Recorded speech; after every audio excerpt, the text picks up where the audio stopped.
Chapter 66. The power of the Unha Merchant Guild was genuinely shocking. The people of the Unha Guild showed that they could stabilize and overhaul the Huan businesses within a short few days, a feat that Mount Hua was unable to do despite using all their disciples. Thanks to that, a Buddha-like smile wouldn't leave Hyunyong's face as he strolled around. Most of the time, that smiling face would lead to, "Have you eaten?" "Yes, elder." "Good, good." Hyunyong patted Chongmyong's hair with a loving smile, more benevolent than anyone else. Honey seemed to drip from his eyes. Eat a lot and go somewhere else to earn more good things." "What?" "No, I mean raise Mount Hua's reputation." The third-class disciples were all stunned in shock. Hyunyong, who was normally like a venomous serpent, laughed and stroked someone's hair. Chongmyong felt like a sacrificial lamb being fed before the date of its killing. "I feel like I'm being trained indirectly." Hyunjong, and now even Hyunyong, were all smiles. They were so happy that youthful black hair had begun sprouting under the years of gray. They must be quite old. Although they looked young for their age, considering that they were distinguished martial artists, they still seemed far too worn and withered. Those who had suffered so much during the prime of their lives now had a massive burden lifted off their shoulders. Hwam settled down, and the elders regained their laughter. Time began to flow like water. The disciples of Mount Hua also embraced the flow of time, feeling the stability that came to Mount Hua for the first time in decades. And while everyone was enjoying such a peaceful life, the third-class disciples were dying. Oh my God! The third-class disciples, carrying stones the size of a human body, moved their tired bodies as sweat poured like rain from them, and did push-ups with all kinds of screams. My waist! However, there was one thing that was different. The swearing, which used to be directed at Chongmyong, has been replaced with cries of agony. "I'm dying!" "You won't die. You made it this far without dying. Straighten your back." "No, I'm really going to die." "You just have to do it 2 more times.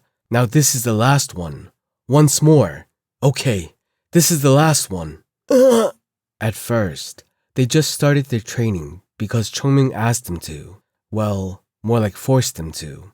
They started this training to avoid missing their meals or being beaten. However, after repeating this for several months, they realized something. This works. No, it's not enough to say it works. To be precise, it changed everything. At first, they could only endure this training because of the pill Chongmyong gave them. But now, they could feel the effects of their training all throughout their bodies. First, their lower body was rigid and stable. Their swords would no longer waver. Also, their stamina had gone up and their entire body felt alive and energetic. Even though they were previously unmotivated, they all had a martial artist spirit at the end of the day. Weren't martial artists the sort of people who would become motivated once they recognized their own growth? They wouldn't even hesitate to chew a living snake if it meant improving themselves. Who would complain if all it took to improve their conditions was simply lifting some stones?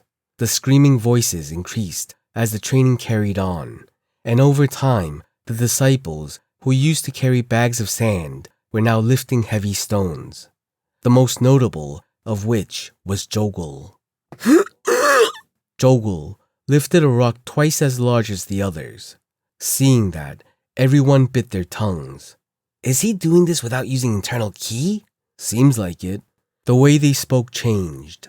It was only a few months, but they had all grown a bit taller, and their shoulders widened. Jogul had changed so much that people would blink twice before recognizing him. He used to be on the smaller end of the third-class disciples, but was now taller, with a solid muscular frame. Yunjong looked at the shocked disciples and smiled. It's a strange thing. When they first started training, Yunjong held a lot of worries within his chest. Basically, Mount Hua's sword is a swift one. Mount Hua's sword style was to pressure the opponents through myriad changes based on the speed and tempo of the user. That's why Yunjong initially thought this training method of simply increasing strength would interfere with Mount Hua's sword arts. Somehow, their swords seemed twice as sharp since their training began to bear results. Thanks to that, they achieved a new level of understanding of the sword arts they had been taught. Viewing their swordsmanship in a different light, they were now learning the falling flower sword. Though it was a little tricky, Yunjong was more than satisfied with it. The falling flower sword and 7-star step differed from what they learned before. The deeper they delved, the more mysterious the technique seemed. They were martial arts which convinced them that they would become stronger once they mastered them. So they were all excited. One more. Wow, your bodies are getting so big that your swords seem like chopsticks. Please, bring me another sandbag. Yunjong couldn't help but feel like the disciples of Mount Hua were becoming more like a den of bandits. It was indelible to see the fragile disciples gradually turning into hulking muscular beasts. Sayong, it's time to eat. Sure. In the past, everyone looked forward to the end of the training, but now they each set their own training plans and pushed themselves harder, often training over time on their own. It was Yunjong's role to manage their plans so that the disciples wouldn't be overtrained. Now, let's head inside. We should wash up, eat, and get ready for morning practice too. Yes, Sahyung. First, finish what you were doing. Yes. Yunjong was looking around and glanced at Jogul. But where is Chongmyeong? He hasn't been coming to training much lately, right?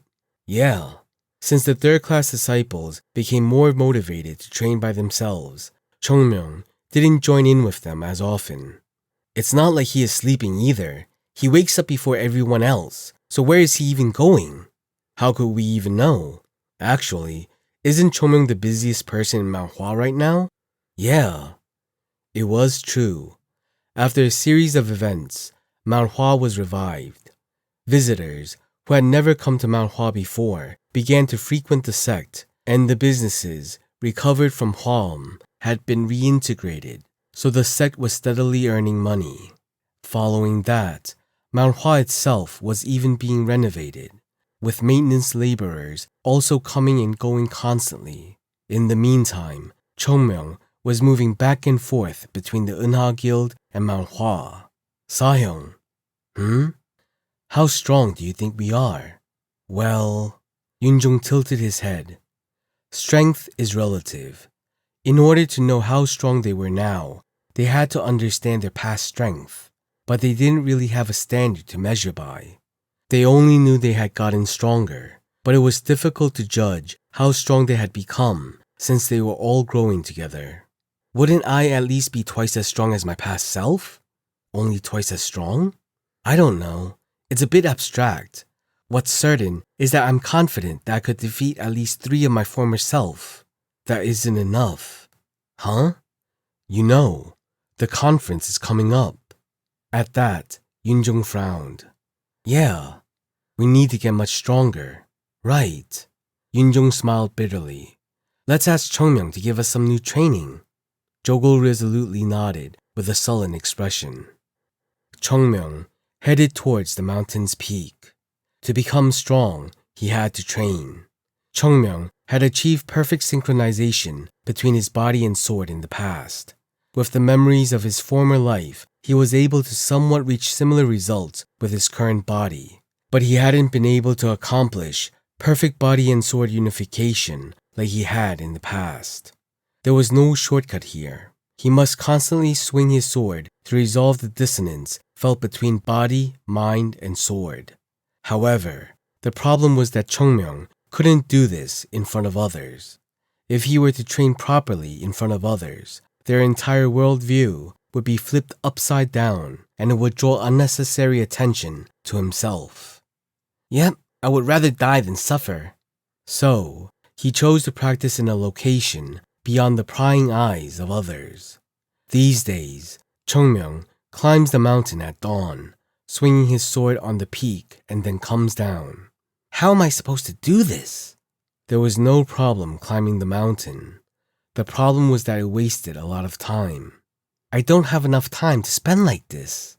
He had to keep an eye on the third-class disciples, manage the businesses down in Huam together with the Unha Guild, and gently appease the sect elders who sometimes act strangely. But more importantly, he was sure of one thing. I don't have time to relax. If he was given 100 years, then Chongmyung would someday enter the realm of the Plum Blossom Sword Saint and naturally become stronger than his past self. As Chongmyung gets stronger, Mount Hua will naturally get stronger too. But the world isn't such an easy place. There are bound to be people who will target Mount Hua. They will do anything to become stronger, even without a specific goal in mind.